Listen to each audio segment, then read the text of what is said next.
네, 안녕하세요. 김정호의 경제TV. 오늘 말씀드릴 이야기의 제목은 자동차발 경제 대란이 온다. 이런 내용입니다. 르노 삼성이 상당한 위기를 맞이하고 있어요. 왜냐하면 르노 닛산 본사의 고위 임원이 당신들 이러면 9월에 SUV 차량 로그라고 하는 닛산 로그라고 하는 차를 그 생산을 한국에다가 배정 안 할 수도 있습니다. 그러니까 잘 알아서 처신하십시오. 뭐 이런 이야기, 이런 경고를 한 거예요. 르노 삼성의 1년 생산량이 22만 대거든요. 근데 이 닛산 로그의 생산량이 11만 대예요. 근데 이거는 생산해가지고 이게 전량 수출하고 있는 겁니다. 근데 이게 사라지게 되면 그러면 어떻게 되느냐? 50% 생산량이 날아가는 거예요. 그러면 다른 거 생산하면 되잖아? 다른 거 생산할 수가 없는 거죠. 팔려야 생산을 할 거 아닙니까? 또 물량을 배정을 해줘야 생산을 할 거 아니에요? 여기에 지금 직원이 4,400명이에요. 그뿐입니까? 거기 협력업체들이 있잖아요. 또 260개의 협력업체들이 있는데 그 기업의 직원들은 또 어떻게 하냔 말이죠. 왜 그들은 이런 경고를 했을까? 당신들 말이야 맨날 파업하고 지난 4개월 동안 32번인가 파업을 했대요. 당신들 맨날 파업하고 계속 급여만 올려달라고 하니까 우리는 감당할 수 없어. 우리는 다른 곳에서 생산할 거야. 다른 곳에서 생산할 곳이 얼마든지 있어. 그러니까 알아서 처신을 하라고. 이렇게 이야기를 하고 있는 거예요. 근데 이것은 그냥 위협이 아닙니다. 이 지도를 보시면요. 이게 르노, 닛산, 미쓰비시 세계 생산 플랜트 분포 이렇게 돼 있잖아요. 프랑스의 르노와 일본의 닛산과 일본의 미쓰비시 생산과 판매 조직과 이런 것들이 하나가 된 거예요. 이제 한 기업이 된 겁니다. 지금 우리나라로 보면 현대자동차가 기아차를 인수를 해가지고 현대기아차가 됐잖아요. 그래서 한 기업처럼 돼버린 거 아닙니까? 여기가 그런 겁니다. 르노, 닛산, 미쓰비시가 한 기업처럼 돼버린 거예요.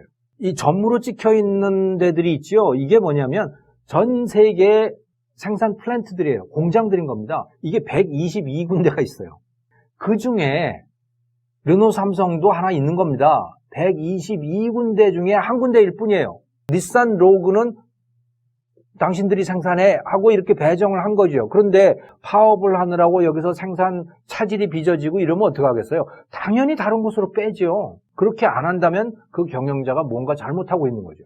르노, 닛산, 미쓰비시만 그런 게 아니고 이거는 GM 자동차의 생산 플랜트들입니다. 여기에 부천 공장도 있는 거예요. 군산 공장도 여기에 들어있었던 것이고요. 전 세계에 40군데의 플랜트가 있습니다. 당연히 GM도 닛산이나 이런 데와 똑같이 어디서 하는 게 가장 좋겠어? 어느 플랜트? 이거 인도에서 하는 게 좋을까? 아니면 남미에 어디 가서 하는 게 좋을까? 아니면 유럽에 어디 가서 하는 게 좋을까? 이렇게 결정을 하게 되는 거예요.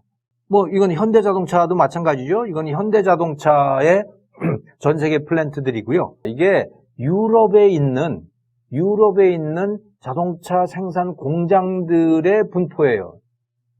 다 셀 수도 없어요. 150군데가 넘는 것 같아요, 이게 지금. 피아트 있지, 르노 있지, 무슨 오펠 있지, 폭스바겐 있지. 물론 현대 기아차도 여기 들어 있습니다. 예.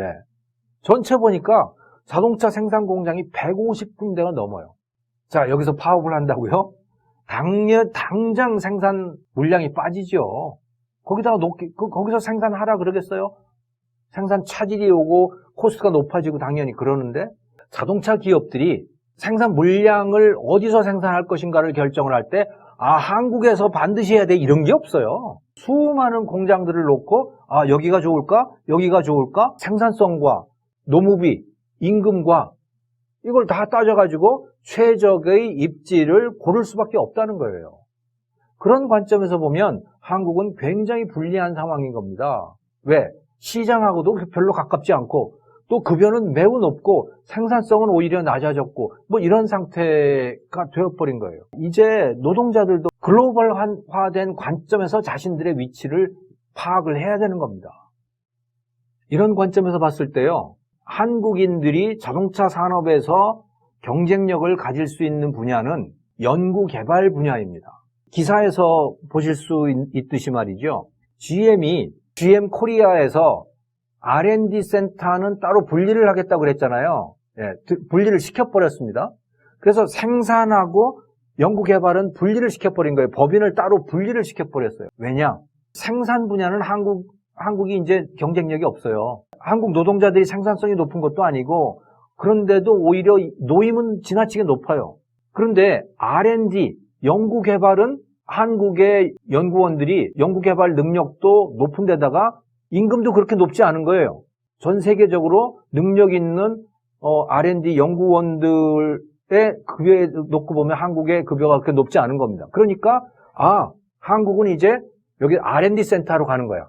이렇게 해가지고 그걸 분리시켜버린 거죠. 왜? 두 개가 생산과 R&D가 합쳐져 있다 보면 뭐 호봉이니 뭐 이런 거가 막 뒤섞여가지고 R&D 인력들을 제대로 대우해 줄 수가 없는 거예요. 그래서 분리시킨 거예요. 생산 머지않아서 문 닫겠다는 얘기입니다. 한마디로. 물론 노조는 당연히 반대하겠죠. 파업하고 그러겠죠. 하지만 파업을 하면 할수록 문 닫을 날이 더 빨리 다가올 거예요. 자동차 산업의 경영진들은 전 세계의 생산 공장과 R&D 센터와 시장과 이런 것들을 놓고 배치를 한단 말이에요. 한국이 정말 중요하니까 한국의 생산 물량을 빼서는 안 돼라고 아무리 외쳐봐야 찻잔 속의 태풍인 겁니다. 그리고 그렇게 하면 할수록 문 닫을 날은 점점 더 빨리 다가온다는 거죠. 지난번 GM 군산공장 문 닫는다고 그래가지고 어떻게 했어요? 산업은행이 돈 대줄게, 그러니까 문 닫지 마, 이렇게 한 거 아닙니까? 하지만 그렇게 할 수 있는 게 얼마 가겠어요? 또 그렇게 계속 문을 열어놓으면 한국 경제는 점점 골병만 들어간다. 왜? 산업은행 돈은 누구 돈이에요? 그건 국민 돈이잖아요. 포기하기에 이 자동차 산업은 너무나 크죠. 이 그림에서 볼 수 있듯이 우리나라 완성체 업체가 5개죠? 그럼 고용은 13만 명입니다, 여기에. 1차 협력사가 800개고 고용이 18만 4천 명이고 2차 협력사, 3차 협력사 합치면 그게 또 8만 6천 명이래요. 그리고 그것을 운송하는 거, 정비, 판매, 다 합치고 나면 관련된 일자리가 177만 개래요. 와, 정말 어마어마한 산업인 겁니다. 이 자동차 산업이라고 하는 것이. 그러니까 어떻게든 이 자동차 산업이 살아 있어야 되는 거죠. 그런데 살 수가 없어요. 지금처럼 가면 살 수가 없다는 거예요. 2가지 이유 때문에 그렇습니다. 첫째, 지금처럼 만들어도 자동차가 팔리지 않습니다. 자동차의 품질과 여러 가지를 고려했을 때 값이 너무 비싼 거예요. 그래서 안 팔려. 만들어봐야 안 팔린다. 그러면 싸게 팔면 되잖아. 싸게 팔면 적자가 쌓여요. 그래서 망할 수밖에 없는 거예요. 177만 명이라고 하는 그 일자리가 걸려있는 산업임에도 불구하고 대란을 걱정할 수밖에 없는 거예요. 자, 그러면 어떻게 해야 될까요? 아주 원론적인 말씀밖에는 드릴 수가 없죠. 제가 자동차 회사의 경영자도 아니고. 그게 뭐냐? 시장이 요구하는 대로 가야 된다는 겁니다. 노동자가 요구하는 대로가 아니고 시장이 요구하는 대로 가야 되는 거예요. 시장이 요구하는 대로라고 하는 것은 뭐냐? 팔리는 것을 만들어라. 팔리지 않는 것은 생산을 중단해라. 노동자가 계속 만들겠다고 하더라도 생산을 중단해야 돼요. 시장은 원하지 않는데 기업은 계속 만들어내고 있으면 그 기업은 망하는 거죠. 팔릴 만한 것은 생산을 늘려야 해요. 노동자도 거기에 적응을 해야 되는 겁니다. 나는 지금까지 이것을 계속 만들어 왔으니까 앞으로도 계속 이걸 만들 거야. 이거는 엑스표예요. 그 다음에 노동자들이 직접적으로 해야 될 것이 있습니다. 그게 뭐냐? 경쟁력을 높여야 해요. 생산성을 높여야 됩니다. 지금까지 일주일 걸려서 한 대를 만들었다고 생각을 해보면 하루 만에 한 대 만들 수 있을 정도로 생산성을 높여야 됩니다. 그거 못하면 어떻게 되느냐? 못하면 급여를 낮춰야 돼요. 생산성을 높이든가 급여를 낮추든가. 그거 아니면 방법이 없는 거예요.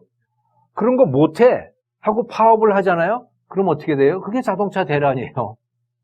그러면 문을 닫을 수밖에 없어요. 그게 현대차, 그게 르노, 삼성, GM 어떤 것이라도 마찬가지예요.